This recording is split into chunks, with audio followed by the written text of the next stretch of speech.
ఎవరైతే తమకు తాము అన్యాయం చేసుకుంటూ ఉన్నారో వారి ప్రాణాలను తీసేటప్పుడు దైవదూతలు మీరే స్థితిలో ఉండేవారు అని వారిని అడుగుతారు. దానికి వారు, మేము మా ప్రదేశంలో బలహీనులుగా నిస్సహాయులుగా ఉండేవారమని బదిలిస్తారు. ఏమిటి, మీరు ఒక ప్రాంతం నుంచి మరో ప్రాంతానికి వలసపోవటానికి దేవుని భూమి విశాలంగా లేదా అని దైవదూతలు వారిని అడుగుతారు. వీరి నివాస స్థలమే నరకం, అది అత్యంత చెడ్డ గమ్యస్థానం. అంటే ఎక్కడైనా కానీ వాళ్ళ మీద దాడులు జరుగుతుంటే, అణిచివేతలకు గురవుతూ ఉంటే అక్కడ నుంచి ఒక ప్రాంతం నుంచి ఇంకొక ప్రాంతానికి వలసి వెళ్ళి వాళ్ళు స్థిరపరచుకోవటం అనేది చేయాలి అని ఇక్కడ అర్థమవుతుంది. అయితే నిజంగానే ఏ సాధన సంపత్తి లేని దారి తెలియని నిస్సహాయులైన పురుషుల స్త్రీల పసివాళ్ల సంగతి వేరు. అల్లా వారిని మన్నించవచ్చు. అల్లా మన్నించేవాడు, క్షమాభిక్ష పెట్టేవాడు. అంటే స్తోమత లేని వాళ్ళు, నిస్సహాయులు అయితే వాళ్ళ విషయం వేరే. కానీ స్తోమత ఉండి, స్థితి ఉండి, బలం ఉండి అయినా కానీ వలసపోని వాళ్ళ గురించి వాళ్ళకి నరకం అని చెప్పడం జరిగింది. అల్లా మార్గంలో తమ స్వస్థలాన్ని వదిలి వలసపోయిన వాడు భూమండలంలో ఎన్నో ఆశ్రయాలను, విస్తృతిని పొందుతాడు. అల్లా మరియు ఆయన ప్రవక్త సల్లల్లాహు అలైహి వసల్లం వైపుకు వలస వెళ్ళటానికి తన గృహం నుంచి బయలుదేరి దారిలో మృత్యువాతన పడిన వానికి పుణ్యఫలం ప్రసాదించే బాధ్యత అల్లాది. అల్లా అపారంగా క్షమించేవాడు, అమితంగా కరుణించేవాడు. అంటే ఇక్కడ సంకల్పం, అతను వలసపోవటానికి సంకల్పం చేసుకొని బయలుదేరాడు కాబట్టి ఒకవేళ దారిలో అతనికి మృత్యువు సంభవించినప్పటికీ కూడా అతనికి ఆ హిజ్రత్ యొక్క పుణ్యం ఏదైతే ఉందో అతనికి దక్కుతుందన్నమాట. ఒక హదీసు ప్రకారం మార్గం మధ్యలోనే మృత్యువు అతన్ని కబళించి అల్లా అతని వైపునకు కబళిస్తే గనక అల్లా అతని వైపుకు కారుణ్యంతో మరలాడు. తాను బయలుదేరిన స్థలం కన్నా పుణ్యాత్ముల జనవాసానికి అతను దగ్గరగా ఉండేలా ఏర్పాటు చేశాడు. తత్ఫలితంగా కారుణ్య దూతలు అతన్ని తమ వెంట తీసుకువెళ్ళారు. అంటే ఇక్కడ ఎవరైతే ఆ సంకల్పం చేసుకుంటారో వాళ్ళని అతనికి పుణ్యాత్ముల జనవాసానికి దగ్గరగా అతన్ని తీసుకువెళ్ళటం జరిగింది. అంటే అతను ప్రయత్నం చేశాడు కాబట్టి ఆ ప్రయత్నానికి సమాధానం అది. మీరు ప్రయత్నానికి అక్కడ పరిహారం అన్నమాట అది. మీరు ప్రయాణంలో ఉన్నప్పుడు అవిశ్వాసులు మిమ్మల్ని వేధిస్తారనే భయం గనక మీకుంటే మీరు నమాజ్లను కుదించుకోవటంలో తప్పు లేదు. నిశ్చయంగా అవిశ్వాసులు మీ బహిరంగ శత్రువులే.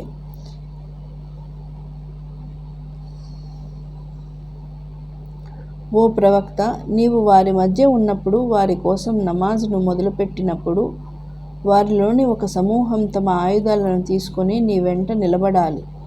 మరి వారు సజ్దా చేయగానే మీ వెనక్కి వెళ్ళిపోవాలి. అప్పటి వరకు నమాజ్లో పాల్గొనని రెండవ సమూహం వచ్చి నీతో పాటు నమాజ్ చేయాలి. వారు కూడా తమ రక్షణ సామాగ్రిని, తమ ఆయుధాలను చేబూని ఉండాలి. మీరు మీ ఆయుధాల పట్ల, సామాగ్రి పట్ల ఏమరపాటుకు లోనైతే ఒక్కసారిగా మీపై విరుచుకుపడాలని అవిశ్వాసులు కోరుకుంటారు.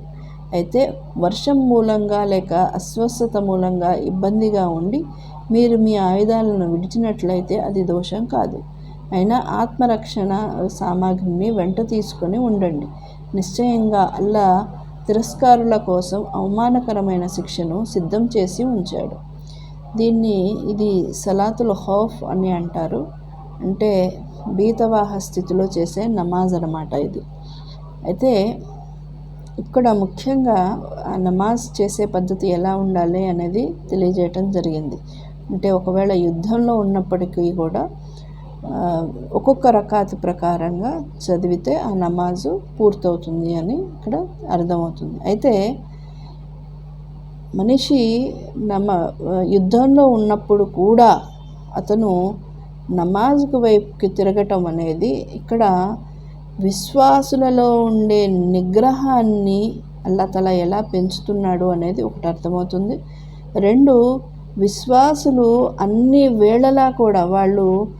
అన్ని వేళలా కూడా అల్లా సహాయాన్ని కోరుకోవాలి. అది పోరాడుతున్నప్పుడు ఆ పోరాటం మా మా బాహువుల బలంతోనే ఈ విజయం సాధ్యమవుతుంది అనే ఆలోచన ఏదైతే ఉందో అతన్ని విశ్వాస స్థితి నుంచి అవిశ్వాస స్థితికి తీసుకువెళ్ళే ప్రమాదం ఉంది. కాబట్టి ఈ యుద్ధ సమయంలో కూడా అల్లాని వేడుకోవటం, అల్లా వైపుకు తిరగటం అనేది ఇక్కడ ముఖ్యంగా దీన్ని ఈ విధంగా కూడా అర్థం చేసుకోవచ్చు అన్నమాట. మరి మీరు నమాజును నెరవేర్చిన తర్వాత నిల్చున్నా కూర్చున్నా పరుండినా అల్లాను స్మరిస్తూ ఉండండి. అయితే పరిస్థితులు కుదుటపడిన తర్వాత మాత్రం నమాజును నెలకొల్పండి. నిస్సందేహంగా నమాజును నిర్ధారిత వేళల్లో చేయటం విశ్వాసులకు విధిగా చేయబడింది. వారిని వెంబడించడంలో ఏమాత్రం బలహీనతను ప్రదర్శించకండి. ఒకవేళ మీరు అవిశ్రాంతంగా ఉన్నారనుకుంటే మీ మాదిరిగానే వారు కూడా అవిశ్రాంతంగా ఉన్నారు. పైగా అల్లా నుంచి వారు ఆశించని వాటిని మీరు ఆశిస్తున్నారు. అల్లా అన్నీ తెలిసినవాడు, వివేచనపరుడు. అంటే యుద్ధంలో మీరు అలసిపోయినట్లే అవిశ్వాసులు కూడా అలసిపోయి ఉన్నారు. కాకపోతే వాళ్ళు ఆశించేది వేరు, మీరు ఆశించేది వేరు.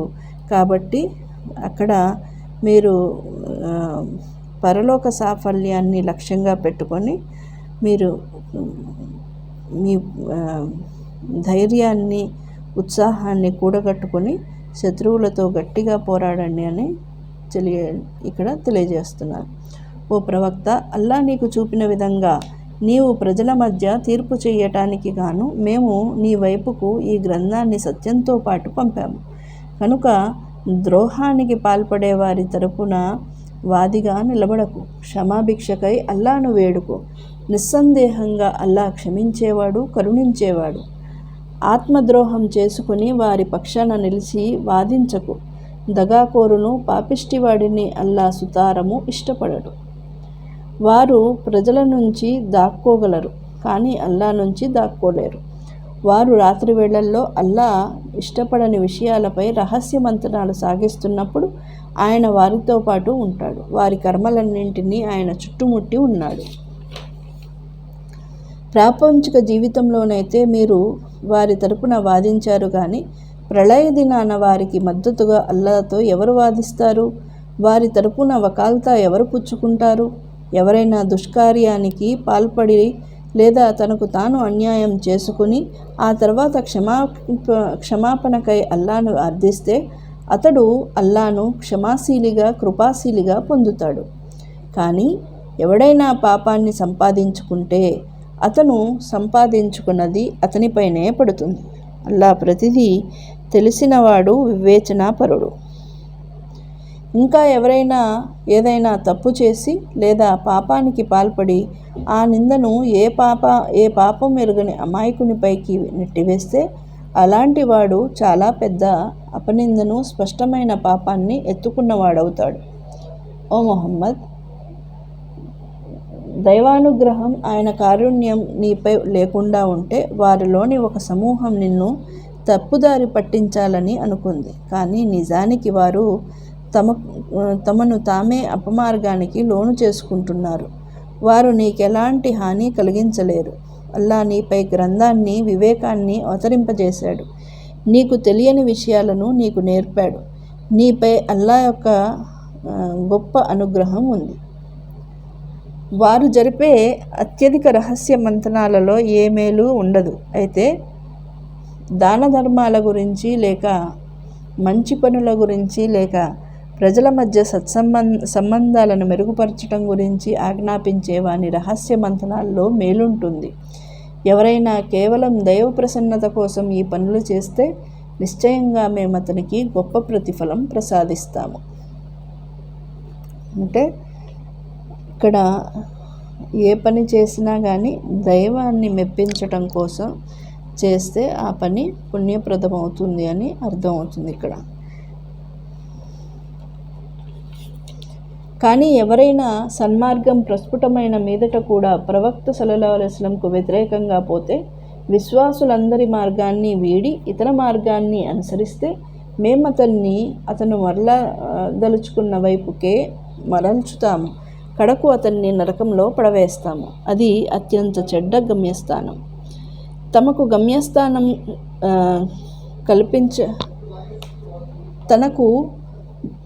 తనకు భాగస్వామ్యం కల్పించటాన్ని అల్లా ఎట్టి పరిస్థితుల్లోనూ క్షమించడు.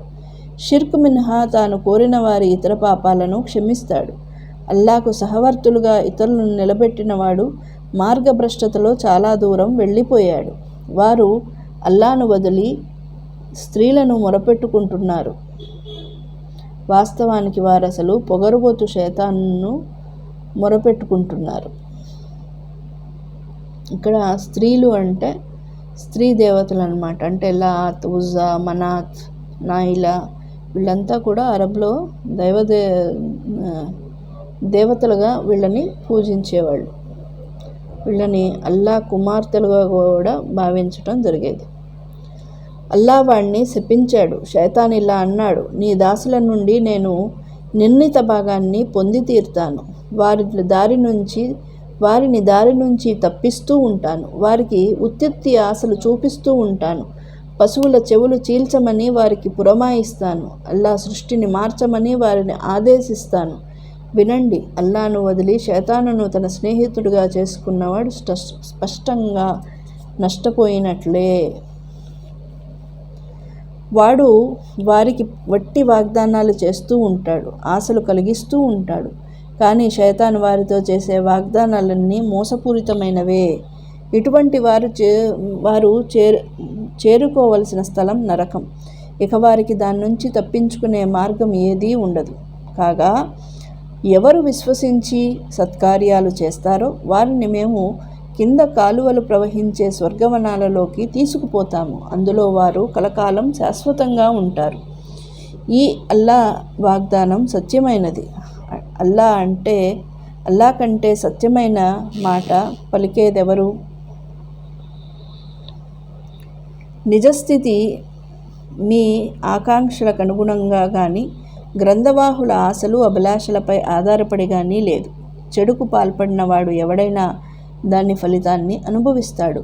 దైవ సమక్షంలో తనను సమర్థించే, తనను ఆదుకునేవారెవరిని అతను పొందలేడు. సత్కార్యాలు చేసేవారు, వారు పురుషులైనా స్త్రీలైనా విశ్వసించి ఉంటే ఇలాంటి వారు తప్పకుండా స్వర్గంలో ప్రవేశిస్తారు. వారికి ఖర్జూరపు విత్తనంపై ఉండే ఘాటుకు సమానంగా కూడా అన్యాయం జరగదు. ఒక వ్యక్తి అల్లా ముందు తలవంచి సదాచార సంపన్నుడై ఉండి ఏకాగ్రచిత్తుడైన ఇబ్రహీం ధర్మాన్ని అనుసరిస్తే ధర్మం రీత్యా అతని కంటే ఉత్తముడు మరెవడు కాగలడు? ఇబ్రహీం అలైహిస్సలాంను అల్లా తన మిత్రునిగా చేసుకున్నాడు. ఆకాశాలలో భూమిలో ఉన్న సమస్తము అల్లాదే. అల్లా అన్నింటినీ పరివేష్టించి ఉన్నాడు. ఓ ప్రవక్త, వారు నిన్ను స్త్రీల విషయమై ధర్మాదేశం ఏమిటని అడుగుతున్నారు. వారికి చెప్పు, అల్లా స్వయంగా వారి విషయంలో మిమ్మల్ని ఆదేశిస్తున్నాడు. ఇంకా తండ్రి లేని ఆడపిల్లలకు మీరు వారి కొరకు నిర్ధారించబడిన హక్కును వారికి ఇవ్వకుండా వారిని వివాహమాడాలనే మీ కోరిక గురించి, బలహీనులైన పిల్లల గురించి మీకు వినిపించబడుతున్న ఖురాన్ ఆయతులు కూడా మిమ్మల్ని ఆదేశిస్తున్నాయి. ఇంకా తండ్రి లేని బిడ్డల విషయంలో న్యాయంగా వ్యవహరించమని కూడా ఆయన మీకు ఆజ్ఞాపిస్తున్నాడు. మీరు ఏ మంచి పని చేసినా దాని గురించి అల్లాకు పూర్తిగా తెలుసు. ఇక్కడ తండ్రి లేని ఆడపిల్లల విషయంలో వారు కనుక అందంగా లేనప్పుడు, ఆమెని పెళ్ళాడటంలో వాళ్ళకి ఆసక్తి లేనప్పుడు, అది ఇతరులు కూడా ఆమెని నికా చేసుకోవటానికి ముందు రానప్పుడు ఆమెని వీళ్ళు వేరే వాళ్ళకి ఇచ్చి పెళ్లి చేయటానికి వీళ్ళు శ్రద్ధ కూడా కనపరచరు.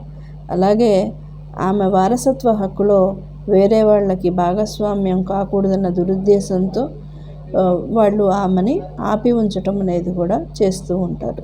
దాని గురించి ఇక్కడ వాళ్ళని ఆ విధంగా చేయకూడదు అని హెచ్చరించడం జరిగింది. భర్త తనను ఈసడించుకుంటాడనో లేక తనను పట్టించుకోడనో స్త్రీకి భయం ఉన్నప్పుడు వారిద్దరూ పరస్పరం సర్దుబాటు చేసుకుంటే అందులో వారిరువురిపై ఏమాత్రం దోషం లేదు. సర్దుబాటు అన్నింటికన్నా మేలైనది. పేరాస అనేది ప్రతి ప్రాణిలోనూ పొందుపరచబడి ఉంది. ఒకవేళ మీరు ఔదార్యాన్ని చూపి భయభక్తుల వైఖరిని అవలంబించినట్లయితే మీ వ్యవహార శైలి అల్లాకు తెలుస్తుంది.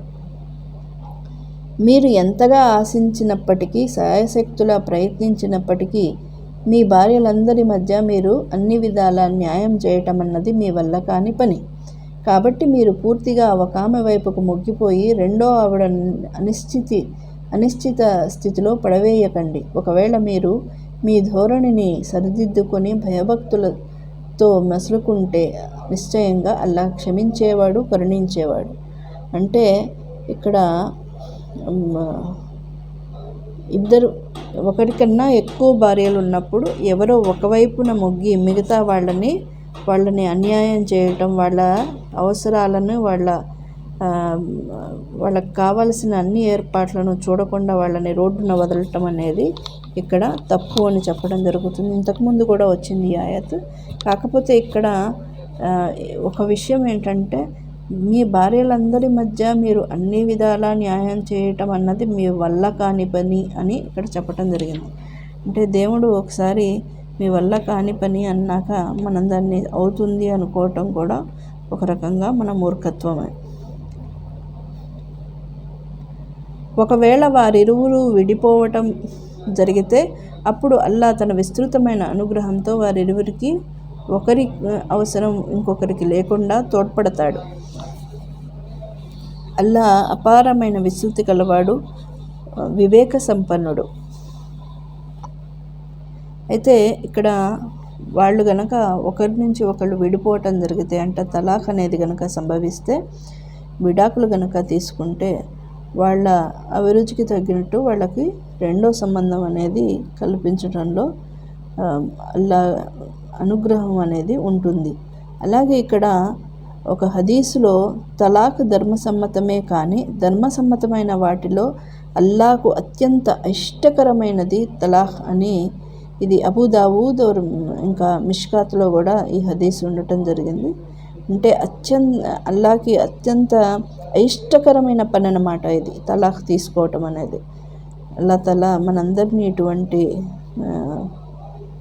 తప్పుల నుండి క్షమించాలని వేడుకున్నాం.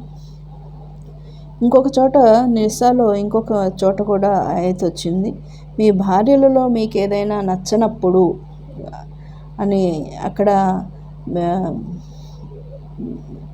దేవుని తరపున ఇది మీకు కారుణ్యం అయి ఉండొచ్చు అని కూడా ఉంది అక్కడ. అంటే ఒకవేళ భార్యలో ఏదైనా విషయం నచ్చకపోయినప్పటికీ కూడా ఆమెతో అడ్జస్ట్ అయ్యి ఆమెతో జీవితం కొనసాగించటం వల్ల అతనికి ఏదైనా మేలు చేకూరే అవకాశం ఉంది అని అక్కడ తెలియజేయటం జరుగుతుంది. అలానే ఇక్కడ కూడా ఇది చాలా ఇష్టకరమైనది అని కూడా చెప్పటం జరుగుతుంది.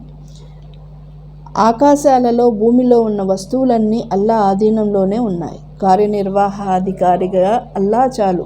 అల్లాయే గనుక తలిస్తే, ఓ ప్రజలారా, మిమ్మల్ని తొలగించి మీ స్థానంలో ఇతరుని తేగలడు. ఈ పని చేయగల పూర్తి శక్తి అల్లాకు మాత్రమే ఉంది. ఇది అల్లా యొక్క శక్తికి నిదర్శనం అన్నమాట. అంటే ఒకవేళ మీరు ఆయన ఆదేశాలను పాటించకుండా మీరు విముఖత కనుక చూపితే అల్లా తఆలా మిమ్మల్ని మార్చి మీ స్థానంలో వేరొకరిని తీసుకురాగల సమర్థుడు అని చెప్పడం జరిగింది. ఇదే ఆయత్ సూరా ముహమ్మద్లో కూడా రావటం జరిగింది. మీరు కనుక వెన్ను చూపితే మీ స్థానంలో ఆయన వేరితరులను తెస్తాడు, వారు మీలాంటి వారై ఉండరు. అంటే వాళ్ళు చాలా దైవభీతి కలవారై ఉంటారు అని చెప్పడం జరిగింది. ఎవరైతే ప్రాపంచిక ప్రతిఫలాన్ని కోరుకుంటాడో అతను అల్లా వద్ద ప్రాపంచిక ప్రతిఫలంతో పాటు పరలోక ప్రతిఫలం కూడా ఉంది అని తెలుసుకోవాలి. అల్లా అంతా వినేవాడు, అన్నింటినీ చూసేవాడు సుమా. ఓ విశ్వసించిన వారలారా, మీరు న్యాయం విషయంలో గట్టిగా నిలబడండి. అల్లా ప్రసన్నత సత్యం మాత్రమే సాక్షులుగా ఉండండి. అది మీ స్వయానికి, మీ తల్లిదండ్రులకు, మీ బంధువులకు వ్యతిరేకంగా పరిణమించినా సరే, అతను ధనికుడైనా పేదవాడైనా సరే, వారి పట్ల అల్లా మీకన్నా ఎక్కువ శ్రేయోభిలాషి. కాబట్టి మీరు మీ మనోవాంఛకు లొంగిపోయి న్యాయాన్ని వీడకండి. ఒకవేళ మీరు మీ సాక్ష్యాన్ని వక్రీకరించిన, సాక్ష్యం చెప్పడానికి విముఖత చూపిన, మీరు చేసే పనులన్నీ అల్లాహ్కి తెలుసు. ఇక్కడ న్యాయానికి, ధర్మానికి కట్టుబడి ఉండాలని చెప్పటం జరుగుతుంది. ఇక్కడ నేరం చేసిన వాళ్ళు తమ వాళ్ళైనప్పటికీ కూడా, తమ ఆత్మీయులైనప్పటికీ కూడా, మనం ఎప్పుడూ కూడా న్యాయానికి విరుద్ధమైన పనులు చెయ్యకూడదు. ఎట్టి పరిస్థితుల్లోనూ సత్యం వైపే ఉండాలని శాసించడం జరిగింది. ఇక్కడ ఓ విశ్వాసులారా, అల్లాను, ఆయన ప్రవక్తను, ఆయన తన ప్రవక్తపై అవతరింపజేసిన గ్రంథాన్ని, అంతకు మునుపు ఆయన అవతరింపజేసిన గ్రంథాలన్నింటినీ విశ్వసించండి. ఎవడు అల్లాను, ఆయన దూతలను, ఆయన గ్రంథాలను, ఆయన ప్రవక్తలను, అంతిమ దినాన్ని తిరస్కరించాడో వాడు మార్గం తప్పి చాలా దూరం వెళ్ళిపోయాడు. ఎవరు విశ్వసించి మళ్ళీ తిరస్కారులయ్యారో, మళ్ళీ తిరస్కార వైఖరికి ఒడిగట్టారో, ఆ పైన తమ తిరస్కార వైఖరిలో పెచ్చరిల్లిపోయారో, అలాంటి వారిని అల్లా ససేమిరా క్షమించడు. అటువంటి వారికి సన్మార్గం కూడా చూపడు. కపటులకు వ్యధభరితమైన శిక్ష ఖాయం అన్న శుభవార్తను వారికి అందజేయి. వారు ఎలాంటి వారంటే, విశ్వాసులను వదిలి అవిశ్వాసులను తమ మిత్రులుగా చేసుకుంటున్నారు. ఏమిటి, వారు గౌరవ ప్రతిష్టల కోసం వారి వద్దకు వెళుతున్నారా? యథార్థానికి గౌరవమంతా అల్లా ఆధీనంలోనే ఉంది అని వారు తెలుసుకోవాలి. అల్లా తన గ్రంథంలో ఇదివరకే మీ వద్దకు ఈ ఆజ్ఞను అవతరింపజేశాడు. ఎవరైనా అల్లా ఆజ్ఞ వాక్యాలను తిరస్కరిస్తూ పరిహాసమాడుతుంటే మీరు విన్నట్లయితే, వారి ఆ మాటలు పెట్టి వేరే మాటలు మాట్లాడటం మొదలుపెట్టనంత వరకు ఆ సమూహంలో వారితో కలిసి కూర్చోకండి. అన్యదా మీరు కూడా ఆ సమయంలో వారిలాంటి వారుగానే పరిగణించబడతారు. అల్లా నిశ్చయంగా కపటులను, అవిశ్వాసులందరినీ నరకంలో పోగు చేయనున్నాడు. అంటే ఎవరైనా కానీ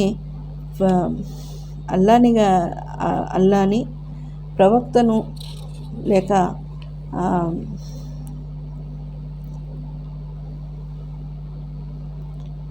వాళ్ళు పరిహాసమాడుతుంటే కనుక అప్పుడు అక్కడ నుంచి లేచి వెళ్ళిపోవాలన్నమాట. వాళ్ళతో పాటు కూర్చొని ఉండకూడదు. ఒకవేళ వాళ్ళతో పాటు కూర్చుంటే ఆ సమూహంలో మనం కూడా చేరిపోయినట్లే లెక్క అని చెప్పడం జరుగుతుంది. ఈ కపటులు మీకు ఏ గతి పడుతుందోనని ఆసక్తితో ఎదురు చూస్తూ ఉంటారు. ఒకవేళ అల్లా తరపు నుంచి మీకు విజయం చేకూరితే మేము మీతో లేమా అని అంటారు. ఒకవేళ అవిశ్వాసులకు కాస్తంత ఆధిక్యత లభిస్తే మీకు వ్యతిరేకంగా పోరాడే శక్తి మాకు లేదా? అయినా సరే మేము విశ్వాసుల బారి నుంచి మిమ్మల్ని రక్షించలేదా అని వారితో అంటారు. కాబట్టి ప్రళయ దినాన అల్లా స్వయంగా మీ మధ్య తీర్పు చేస్తాడు. అల్లా ఎన్నటికీ విశ్వాసులకు మార్గం సుగమం చేయడు. నిశ్చయంగా కపటులు అల్లాను మోసం చేయజూస్తున్నారు. అయితే అల్లా వారి మోసానికి శిక్ష విధించనున్నాడు. వారు నమాజు కోసం నిలబడితే ఎంతో బద్ధకంతో, కేవలం జనులకు చూపే ఉద్దేశంతో నిలబడతారు. ఏదో నామమాత్రంగా దైవాన్ని స్మరిస్తారు. సహీ బుఖారీలో ఒక హదీస్ ఉంది. కపటులపై ఇషా, ఫజ్ర్ వేళల నమాజులు భారంగా ఉంటాయి అని చెప్పే సహీ ముస్లిం, సహీ బుఖారీ రెండిట్లో కూడా ఈ హదీస్ రావటం జరిగింది. అంటే వాళ్ళకి ఈ రెండు నమాజులు చాలా భారంగా ఉంటాయన్నమాట. వారు ఎటూ కాకుండా మధ్యలోనే ఊగిసలాడుతున్నారు. పూర్తిగా అటూ ఉండరు, సరిగ్గా ఇటూ ఉండరు. అల్లా ఎవరినైతే అపమార్గం పట్టిస్తాడో